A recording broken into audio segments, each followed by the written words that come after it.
Awal mula seseorang berkhianat adalah ketidaksetiaan. Ini yang menyebabkan seseorang mulai menyimpang dari janji setianya. Dan sejak itu segala upaya akan dilakukan untuk supaya pengkhianatan itu makin terlaksana. Namun seringkali orang yang berkhianat tidak sadar bahwa dirinya berkhianat. Sama juga orang yang tidak setia merasa diri justru paling setia. Ini merupakan sebuah kombinasi antara penyangkalan dan penyimpangan serta kecurangan. Tentu saja ini bukan perkara mudah.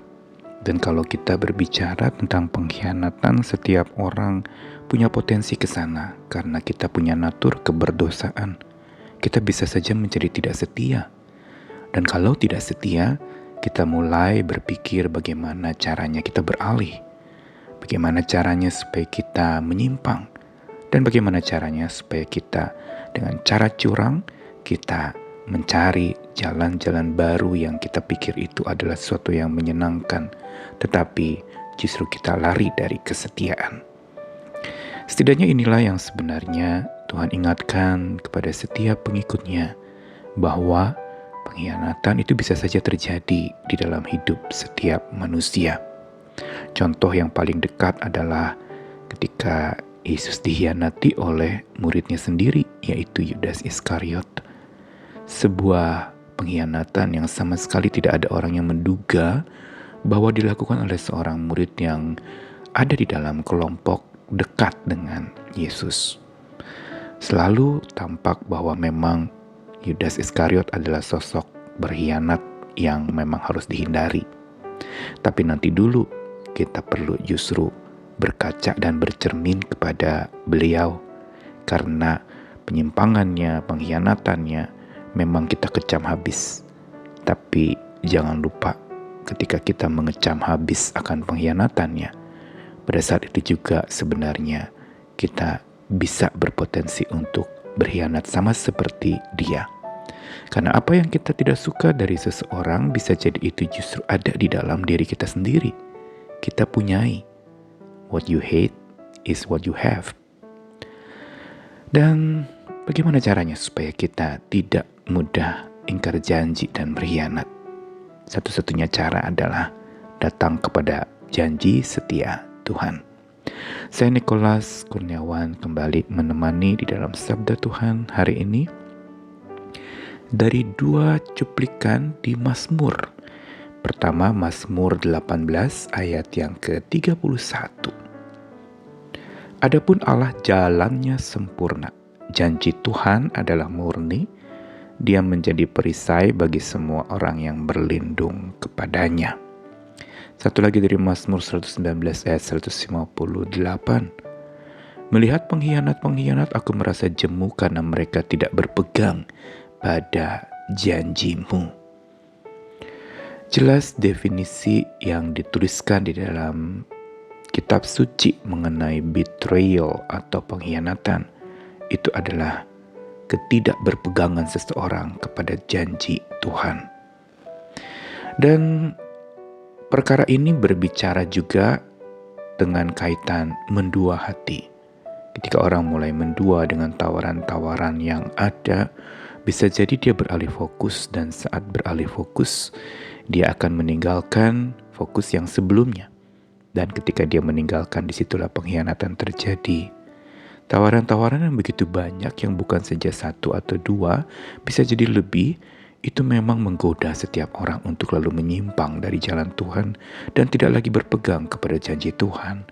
Karena tampaknya ada janji-janji lain yang lebih menarik. Mungkin janji-janji di dunia ini yang tampaknya bisa memberi berkat atau menyenangkan diri kita, atau tampaknya membawa kepada ujung kebahagiaan. Namun kitab suci, karena sadar bahwa Tuhan mengerti akan betapa lemahnya manusia, Dia sediakan jalan keluar untuk supaya pengkhianatan itu tidak terjadi. Di dalam Mazmur 18 tadi dikatakan bahwa jalan Tuhan yang sempurna. Itulah rahasia pertama untuk kita tidak menjadi penyimpang-penyimpang atau pengkhianat. Berpegang kepada jalan Tuhan yang sempurna. bukan jalan kita. Ketika kita mulai bersikukuh, memfokuskan diri kepada jalan kita, agenda kita, cara kita sebenarnya tergoda dan bisa sangat berpotensi untuk berkhianat dari Tuhan.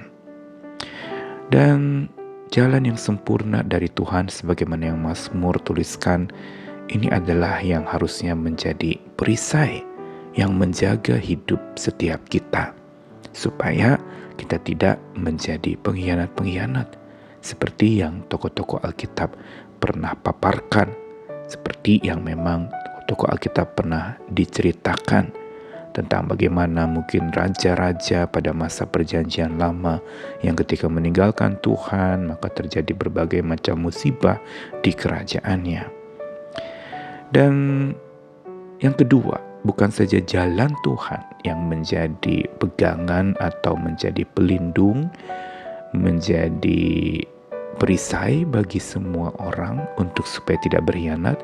Yang kedua dan yang sama pentingnya dengan jalan Tuhan adalah janji Tuhan. Janji Tuhan itu murni, bukan janji yang bercampur dengan kepentingan-kepentingan duniawi. Janji Tuhan murni yang berarti adalah sesuatu yang tidak berkombinasi dengan hal-hal yang lain. Sekali itu dari Tuhan, maka Tuhan juga akan cegah hal-hal lain untuk mengganggu janjinya itu. Janji yang murni, yang bersifat rohani. Janji yang justru memberikan kepada kita kelegaan, bukan kebergantungan yang salah, tapi sebuah kelegaan yang membuat kita ada di dalam sebuah lingkup bahwa janji Tuhan itu selalu memberikan jalan keluar dari pergumulan hidup kita. Kita mengalami masa duka cita hati-hati, saat itu kita bisa menyangkal dan berkhianat.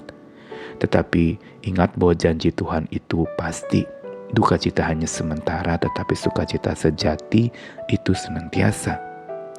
Dan begitu juga ketika kita mulai merasa sendiri, kesepian, pada saat itu kita tergoda untuk menyimpang, menyangkali, dan berkhianat dari Tuhan kita. Tapi ingat lagi janji Tuhan bahwa sekali-kali aku tidak akan meninggalkan engkau, sekali-kali aku tidak pernah jauh daripadamu. Inilah dua hal yang membuat kita tercegah dari tindakan berkhianat. Jalan Tuhan yang sempurna dan janji Tuhan yang murni. Inilah yang harusnya kita jadikan perisai di dalam kehidupan kita. Sekarang pertanyaannya, apakah kita mau memberi diri kita untuk diperisai oleh janji setia Tuhan, diperisai oleh jalan Tuhan? Karena orang yang selalu beri diri dipagari janji setia Tuhan, dia tidak akan mudah ingkari janji dan berkhianat. Mungkin dia memang lemah, mungkin memang kedagingannya bisa menggoda, mungkin penyimpangan-penyimpangan di persimpangan-persimpangan itu bisa terjadi. Tetapi kalau dia beri diri dipagari janji setia Tuhan, maka Tuhan juga akan setia melindunginya. Bukan dia tidak pernah jatuh, tapi dia dibangunkan lagi oleh janji Tuhan yang menyertai hidupnya. Dan bukan itu saja, kenapa orang yang dipagari janji setia Tuhan tidak mudah ingkar janji dan berkhianat? Karena hatinya melekat erat kepada Tuhan. Sebagaimana janji setia Tuhan yang memagari, yang jadi perisai hidup kita, itu yang akan menenangkan, dan ketenangan yang hanya dekat Tuhan sajalah, itu yang memberikan kepada kita kelegaan, jalan keluar, sekaligus perlindungan agar kita tidak tergoda untuk mengingkari janji yang kita pernah buat dengan Tuhan dan berkhianat dari Tuhan kita. Selamat berjuang dan selamat di dalam minggu-minggu pengenangan akan pengorbanan kasih Tuhan, tentang bagaimana dia menyerahkan dirinya dan disalibkan. Biar masa-masa ini kita selalu beri diri dipagari janji setia Tuhan, sehingga kita tidak mudah ingkar janji dan berkhianat.